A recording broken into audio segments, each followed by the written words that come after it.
يعني إذا صليت الفجر أو بكرت ما أدرك الوقت. فاتصلت على أخ إمام مسجد قريب من المطار وقلت له يا أخي كريم اترك باب المسجد مفتوح. خير يا شيخ؟ قلت له بس أنا عندي طيارة الساعة 5:30 سآتي تقريبا على الساعة 2-3 في الليل، أنام في المسجد عندك وبعدين أصلي الفجر وأمشي حتى لا تفوتني الطائرة ولا تفوتني صلاة الفجر. قال لي تشرفنا يا شيخ وأبشر.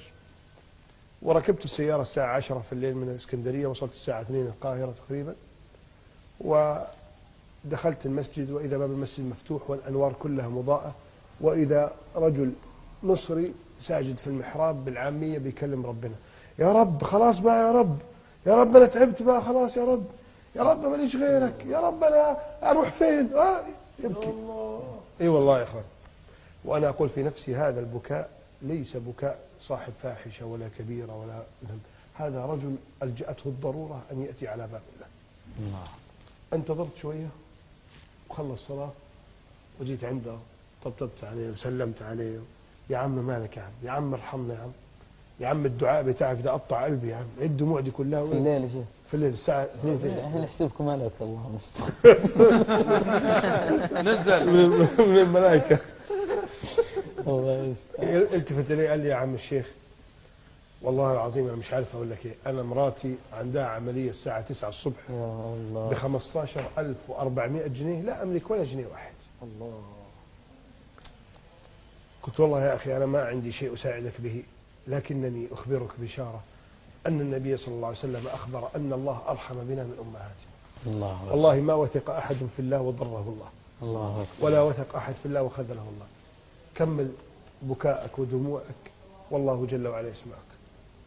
وبعدين أخذت زاوية وصليت ركعة الوتر ونمت. جاء شيخ وليد المؤذن وصحاني وتوضيت وصلى أذن الفجر وصلينا السنة، ثم جاء الأخ الإمام وقال: بالله يا شيخ محمد تصلي فينا ركعتين. فقلت: يا أخي أنا تعبان وعندي خطبة الجمعة. قال: بس صلي حتى لو بقصار السور. فصليت بهم إمام، وكنا في مثل هذه الأيام في فصل الشتاء. بعد الصلاة إذا بأجد من الصف الثالث واحد من علية القوم لابس ما شاء الله بالطو فاخر، وجاء سلم علي بحرارة: ازيك يا مولانا، أنا بتابع برامجك في التلفزيون وربنا يكرمك سبحان الله، أنا لسه مشتري شقة فوق الجامع في الدور الثالث، سمعت صوتك قلت انزل أسلم عليك.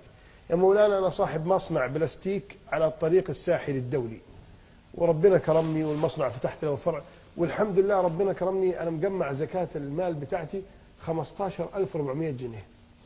نفس الرقم. الله. وإذا يا إخواني جسمي يقشعر وإذا بيبكي، وإذا بالصف الأول والناس الرجال موجود يصلي معكم، الشيخ ايش فيه يبكي يا إخواني. أنا أبكي، ما أدري أن هذا الرجل لا يعرف أن تحت بيته رجل يطلب من الله نفس الرقم طيلة فترة الليل. وبعدين بدأت أصوب النظر وأصعده في الناس: فين صاحبنا؟ تذكر ملامحه وتذكرته، فشاورت له فجاء ووجهه فيه دموع أثر البكاء وعينه حمراء. فقلت له: يا حق أنت كنت بتعيط طول الليل. قال لي: يا مولانا أنا مش قلت لك، أنا الحين كلمة أمام التاجر، أنا مش قلت لك إن مراتي عندها عملية الساعة 9 ب15,400 جنيه؟ وإذا بالتاجر الله أكبر الله أكبر يستلم هذا الرجل ويضمه ويبكي. حقني حق. الآن كان أول شيء الشيخ يبكي، الآن صاروا 3 يبكون قدام الناس. الآن الناس تعجبت، الصف الأول والصف الثاني، إيش اللي يصير ما يدري. وإذا بالتاجر يقول: والله العظيم يا شيخ محمد زكاتي هذه حاطتها في الدولاب من أسبوع فات، زوجتي كل يوم تقول: يا حج انزل أدي حق الله عز وجل، انزل أدي حق الله عز وجل. تقول لها: يا ستي سيبيني، أنا مش عايز أطلع الزكاة 100 ولا 500، أنا عايز الزكاة دي أعطيها لواحد مضطر محتاج فأكشف كربته فيكشف الله كربتي يوم القيامة. شوف الله يعني. وإذا بالرجل يمد يده في جيب الجاكيت ويخرج المبلغ في كيس ويقول لهذا الرجل: هذا مال عملية زوجتك. وإذا بهذا الرجل يا إخواني والله العظيم لا يكاد يصدق، مسك الفلوس تركنا. هو شوف يا أخي العبرة الآن، هو نسانا ونسى صاحب المال، مسك الفلوس قال: أنا بحبك يا رب، أنا بحبك يا رب، خلاص، وبكينا. فين اللي كان يقول لي؟ انظر إلى هذه المعاني، شوف هذا أمام العين يحصل يا إخواني. سبحان الله، كيف هذا يكون؟ عندما يثق الإنسان في الله عز وجل. والله ما هي غريبة على الله. تتجافى جنوبهم عن المضاجع يدعون ربهم خوفا وطمعا ومما رزقناهم ينفقون فلا تعلم نفس ما أخفي لهم من قرة أعين جزاء بما كانوا يعملون. قال ابن القيم: أخفي لهم الجزاء العظيم يوم أن أخفوا صلاتهم بالليل. وتأمل بعدهم عن مضاجعهم واضطرابهم ورغبتهم في وقوفهم بين يدي ربهم، كيف بدل ذلك كله بقرة العيون التي تنتظرهم في الآخرة.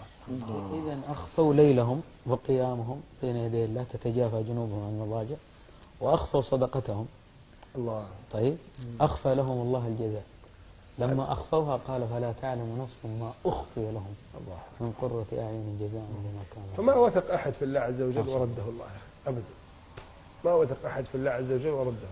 هذا الشيء تراه أمام عينك في